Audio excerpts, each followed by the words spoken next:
Olá, seja muito bem-vindo, seja muito bem-vinda ao podcast NT. Eu sou Natália Ramos e neste espaço eu trago ideias sobre autodesenvolvimento profissional e pessoal com base em livros, estudos científicos e notícias sobre esses temas. Vem comigo e vamos trabalhar juntos em nossa melhor versão possível. O tema de hoje é resenha do livro Hábitos Atômicos, Pequenas Mudanças, Resultados Impressionantes, do autor James Clear. Primeira lei, torne o hábito claro. Oi pessoal, tudo bem com vocês? Espero que sim, já aprendemos um bocado, espero que você esteja conseguindo implementar algumas mudanças que nós estamos propondo aqui, que esse grande livro está propondo para nós. Eu vou adorar saber como está a sua evolução, então me manda aqui nos comentários para a gente trocar umas ideias. Lembre-se, uma frase que eu gosto sempre de trazer comigo. O momento para começar é quando você decide que é a hora. Então hoje vamos falar do processo de construção de um primeiro hábito e da primeira lei, que é tornar esse hábito claro. O autor ele vai trazer para nós uma explicação e vários exemplos para que a gente consiga implementar a primeira lei, que é tornar o hábito muito claro.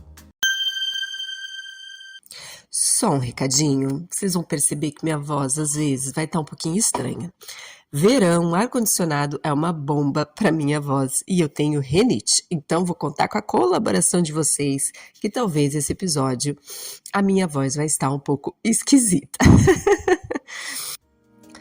Nessa parte do livro que nós vamos entrar, o autor ele apresenta para nós o ciclo de hábitos. Já ouviu falar desse termo? Ciclo de hábitos, que em resumo nos explica como um hábito se forma, pode ser um hábito ruim ou bom. O ciclo de hábito é dividido em 4 etapas: estímulo, desejo, resposta e recompensa.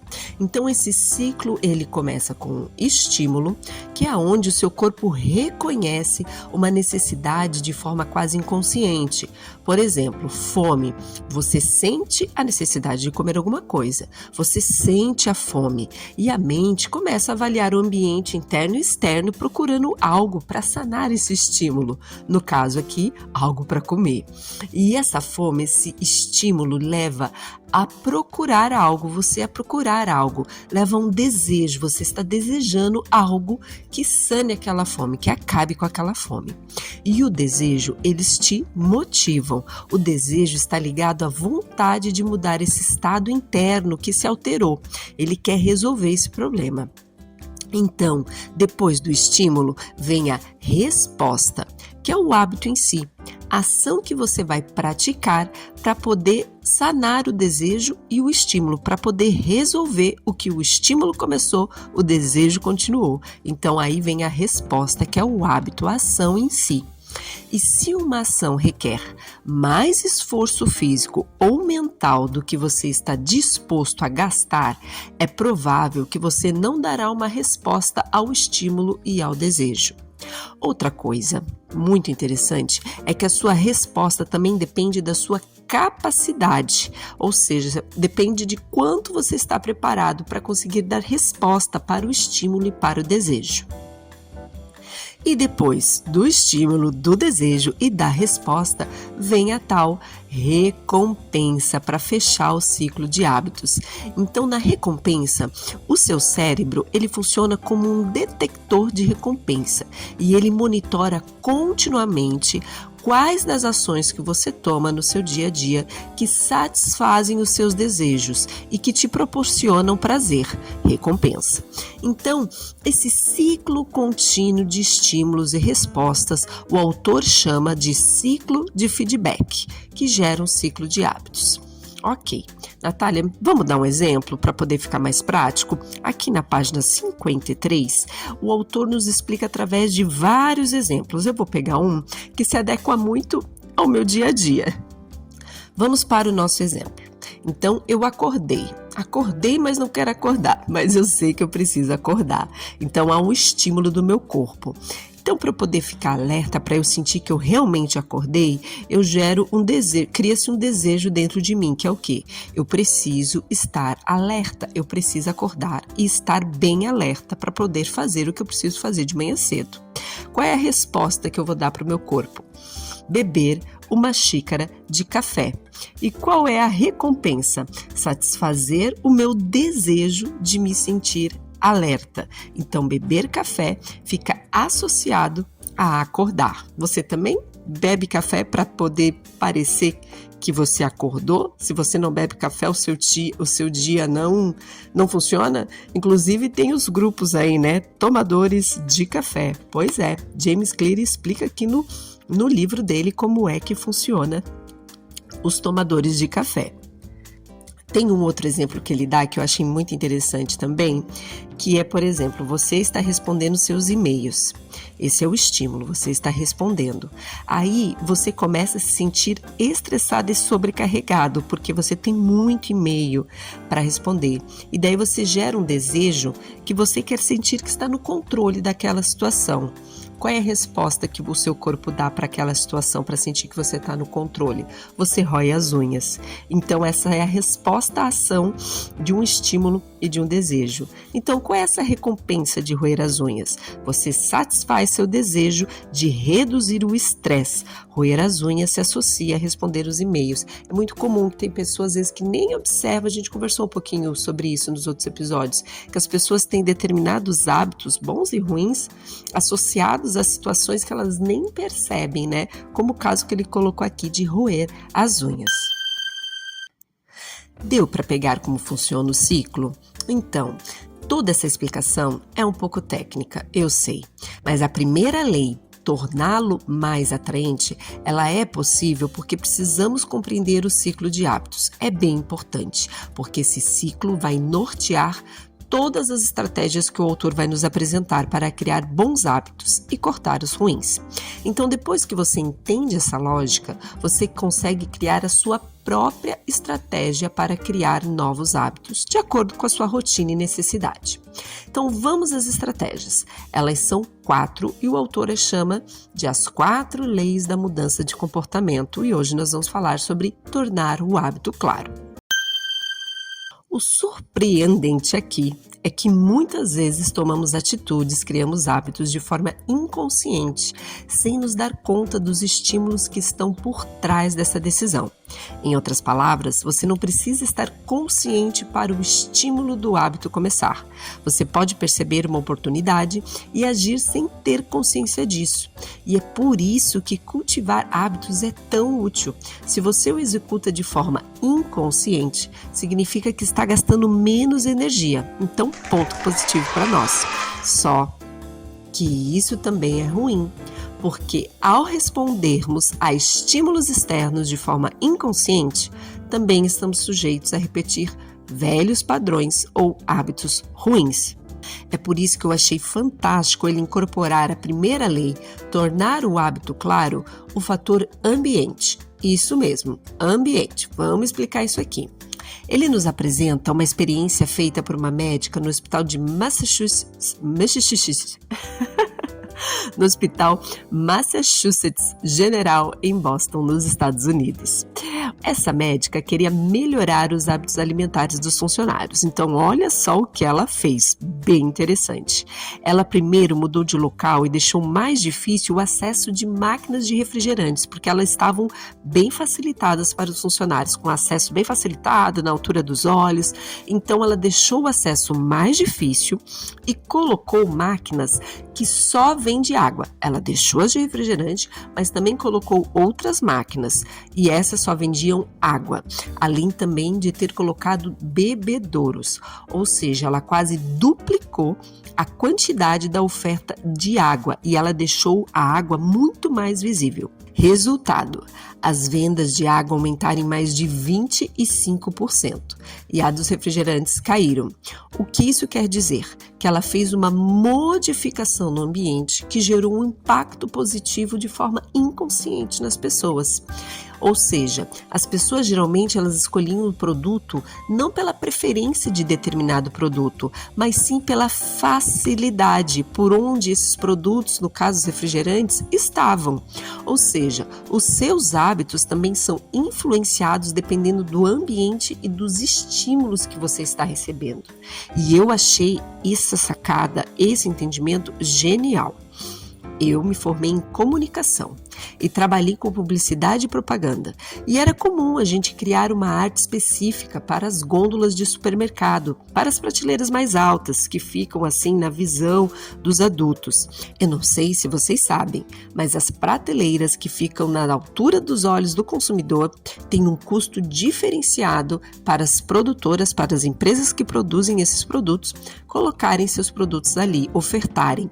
Essas prateleiras mais altas são as mais disputadas. O mesmo vale para os doces, junk food, esse tipo de comida com aquelas embalagens brilhantes, né?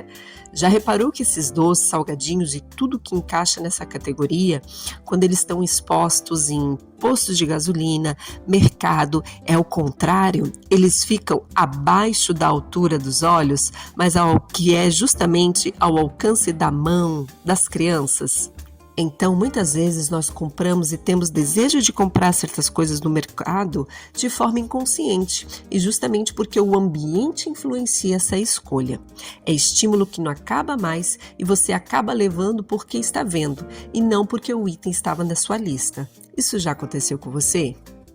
Pois é, nós gostamos de pensar que estamos no controle, não é mesmo? A verdade verdadeira é que muitas atitudes que tomamos não são moldadas por propósito de vida ou escolha, mas sim por estímulos externos, pelas opções mais óbvias que estão na mão, mais fáceis. Mas isso se dá porque de todas as habilidades humanas sensoriais, a visão é o recurso de que somos mais dependentes. O mundo é todo moldado para a nossa visão. Então, não é de se surpreender que os estímulos visuais sejam o maior catalisador do nosso comportamento. Agora, é muito importante anotar isso que eu vou comentar, que o autor nos dá essa dica de ouro, porque isso que ele vai nos introduzir vai fazer muita diferença na nossa criação de bons hábitos. Uma pequena mudança no que você vê pode levar a uma grande mudança no que você faz. Olha o bebedor de água. Vou falar novamente. Uma pequena mudança que você vê no que você está vendo no seu ambiente, na sua rotina, no seu trajeto diário para onde quer que você esteja indo, pode levar a uma grande mudança no que você faz. É isso mesmo. Entender isso é a chave para você projetar um ambiente para que você tenha mais sucesso na mudança de hábito. Gente, não é maravilhoso isso? Às vezes você acha que o problema é a sua falta de vontade ou a sua meta que está equivocada, que isso pode ser um pouco também, mas além disso, o buraco é mais embaixo. Mas não é para desanimar, porque sabendo como as coisas funcionam, nós podemos usar tudo isso que nós aprendemos a nosso favor. Até porque muitos dos ambientes pelos quais a gente transita, eles não favorecem estímulos a bons hábitos. É ou não é? Você já parou para pensar, então, no trajeto que você faz de casa até o trabalho? Quanto tempo você leva no trânsito? Você vai de carro, de ônibus ou de metrô? E no trabalho, você tem um ambiente estimulante ou um clima meio deprê? E na sua casa? Sua casa tem que ser um santuário que te recarrega de energias boas, que estimula a criar bons hábitos. Às vezes a gente não tem muito como mudar de rota, tem que ficar preso no trânsito mesmo, sendo que às vezes a gente pode ir mais cedo, né? Ou talvez no trabalho a gente possa ir até um limite para modificar esse ambiente, mas a sua casa ela tem que ser um santuário. Nós temos esse poder de modificar o ambiente na nossa casa para que ela seja o começo, onde a gente crie bons hábitos. Então, o autor nos dá algumas dicas. Precisa criar o hábito da leitura? Cria um cantinho de leitura aconchegante, com um travesseiro legal, uma mantinha. Deixa o livro exposto naquela poltrona ou cadeira. Compra os post-its legais, caneta diferente para fazer marcação e deixa o livro ali para você sempre lembrar que você precisa criar o hábito da leitura. Eu fiz isso na minha casa. Quem me acompanha com vídeos no YouTube ou lá no meu Instagram sabe que eu tenho um cantinho de biblioteca. Eu moldei tudo para que seja mais estimulante para eu escrever. E ele sempre fica ali à vista. Eu não fechei com paredes, justamente para eu ter a visão, para ter o estímulo, o ambiente me estimulando que eu preciso sentar para escrever. Outra coisa que ele fala: quer praticar violão? Não adianta se ele ficar guardado dentro do armário. Deixa o violão pendurado lá na sala ou em um lugar que você sempre passa. Deixa o violão ali sempre para te dar um oi e te lembrar: ei, vem aqui me tocar. Sabe que eu aplico uma coisa parecida com meu filho? Geralmente, quando ele está distraído, brincando, eu não pergunto que tipo de fruta ou legume ele quer comer num determinado momento ali, ou se ele está com fome.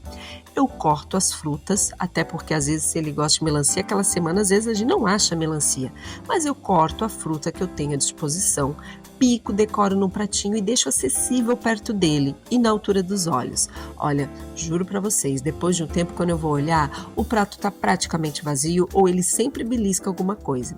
O mesmo com a água. Eu comprei uma garrafa bonita, coloquei o nome dele gravado e sempre encho e deixo com gelinho. Aonde ele quer que ele vá, eu coloco a garrafa e ele passou a tomar muito mais água. Inclusive, às vezes eu passo na frente dele tomando água, que é para estimular.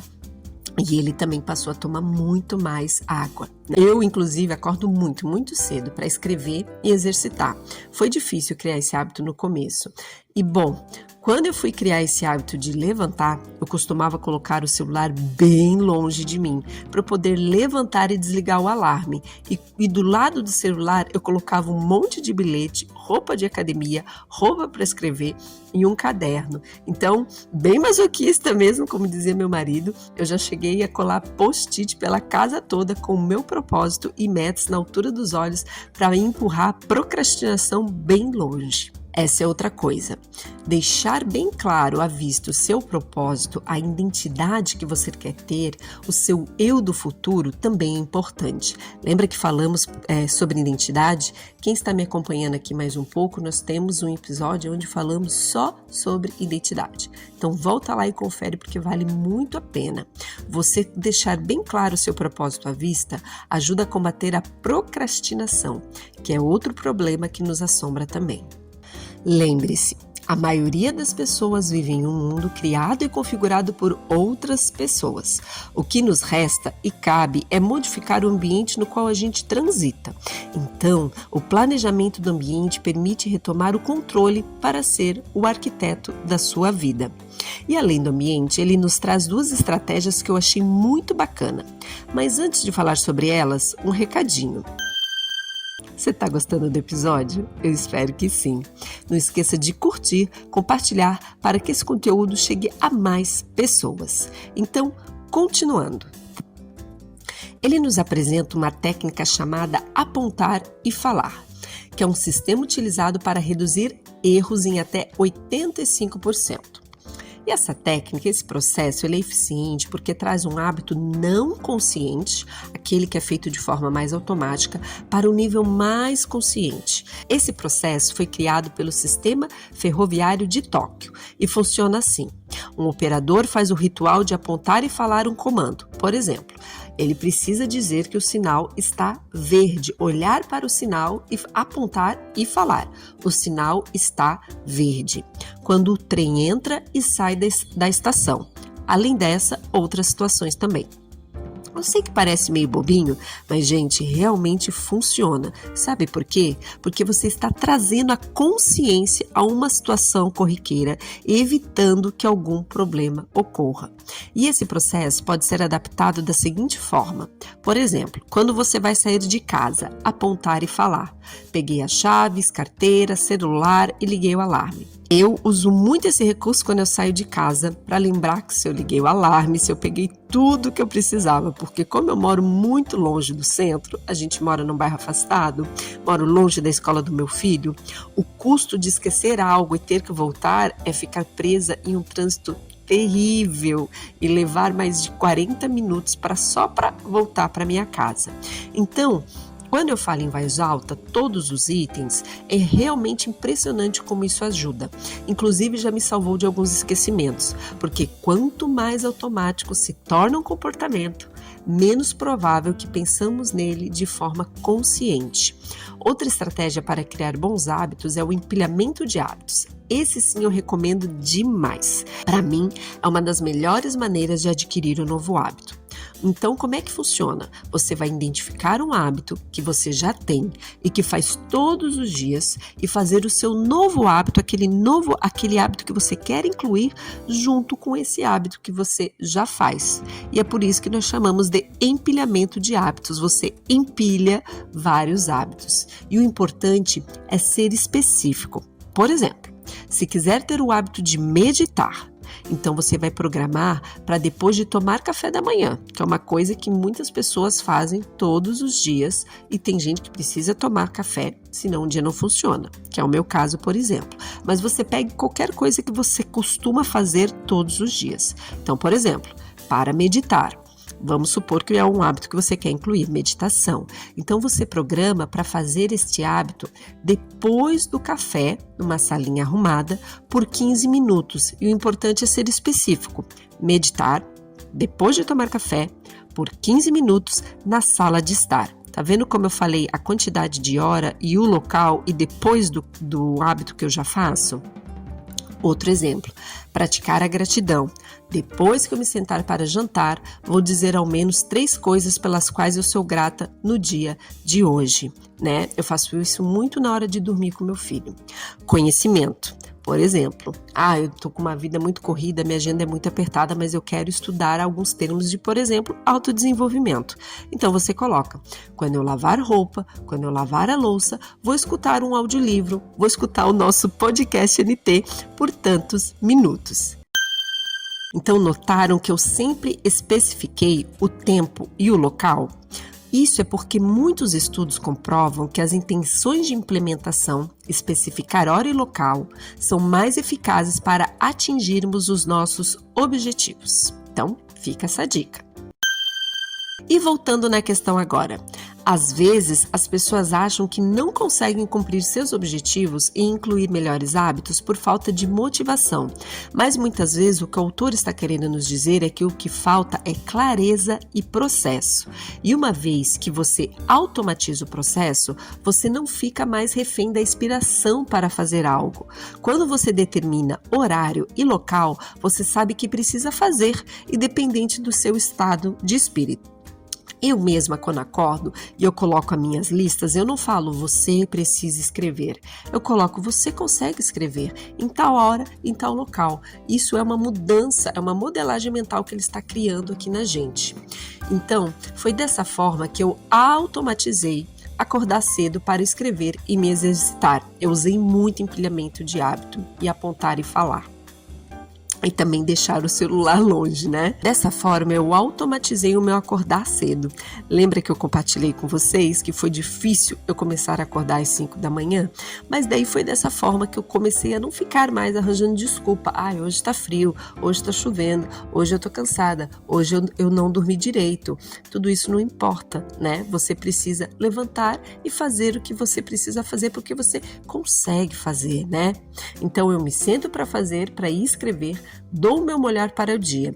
E se o meu melhor naquele dia é 20%, não importa. Eu vou sentar no horário combinado e vou dar 20%. No outro dia pode ser que eu esteja melhor e vou dar o meu 90% para criar aquele hábito. E tem dias que vão ser 30%. Mas o mais importante de tudo isso é que eu sentei e fiz o que eu tinha que fazer na hora e no local combinado. É assim que eu vou dando o meu 1% melhor. Lembra que o autor fala disso conosco? Trabalhando a consistência. Então, até agora vimos estratégias e a importância de tornar a intenção clara, tornar o hábito claro.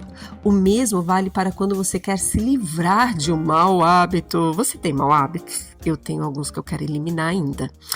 Nesse caso, você deve tornar o hábito invisível, que é o inverso da primeira lei. Primeira lei, tornar o hábito claro. O inverso dela para eliminar maus hábitos é torná-lo invisível. O autor recomenda reduzir a exposição aos estímulos que desencadeiam maus hábitos. Então vamos lá.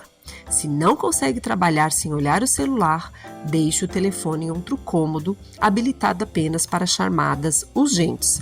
Pensa comigo, quantas vezes efetivamente te ligaram numa emergência quando você estava com o celular perto? Pois é.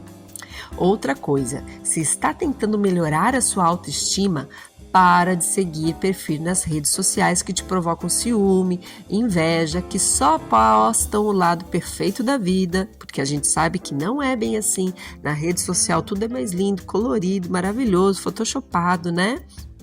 Então cuidado com isso. Outra coisa, se você perde muito tempo assistindo televisão, Netflix, vendo streaming, ele dá uma sugestão bem drástica. Remova a televisão do seu quarto ou tire da tomada, tire a pilha do controle, né? Se você precisa reduzir a quantidade de doce que consome, não compre doce. Não passe em caminhos que têm padarias ou coisas de gênero. Mude a sua rota. Essa prática é a inversão da primeira lei da mudança de comportamento. Então, ao invés de tornar claro, você o torna invisível.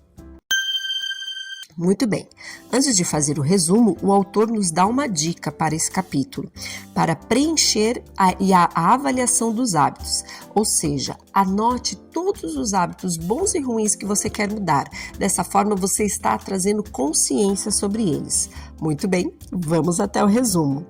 Use as intenções de implementação, lembra?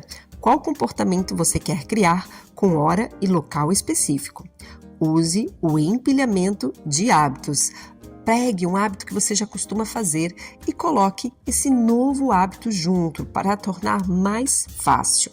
Redesenhe o seu ambiente. Falamos muito sobre estímulos do ambiente. Deixe a sua casa o seu templo, né? Torne os estímulos dos bons hábitos claros e visíveis. Muito bem, espero que você tenha gostado desse episódio. Até o próximo, onde nós vamos falar sobre a segunda lei, que é tornar o hábito atraente. Até lá, tchau!